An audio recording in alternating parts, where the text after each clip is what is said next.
తొమ్మిదవ రౌండ్కు సంబంధించిన వార్త ఇప్పుడే మనకు రావడం జరిగింది. జూబ్లీహిల్స్ ఉప ఎన్నిక ఫలితం ముగిసిన తొమ్మిదవ రౌండింగ్ అయితే ముగిసిపోయిందట కౌంటింగ్.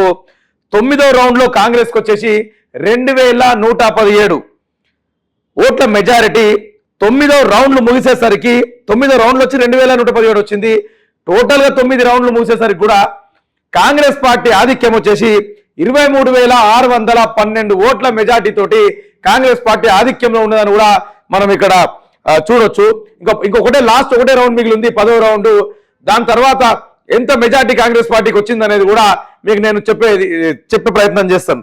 9వ రౌండ్కు సంబంధించిన వార్త ఇప్పుడే మనకు రావడం జరిగింది. జూబ్లీహిల్స్ ఉప ఎన్నిక ఫలితం ముగిసిన 9వ రౌండింగ్ అయితే ముగిసిపోయిందట కౌంటింగ్. 9వ రౌండ్ లో కాంగ్రెస్ కు వచ్చేసి 2117 ఓట్ల మెజారిటీ.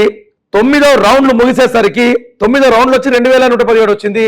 టోటల్ గా 9 రౌండ్లు ముగిసేసరికి కూడా కాంగ్రెస్ పార్టీ ఆధిక్యం వచ్చేసి 23,612 ఓట్ల మెజార్టీ తోటి కాంగ్రెస్ పార్టీ ఆధిక్యంలో ఉన్నదని కూడా మనం ఇక్కడ చూడొచ్చు. ఇంకొకటే లాస్ట్ ఒకటే రౌండ్ మిగిలింది 10వ రౌండ్.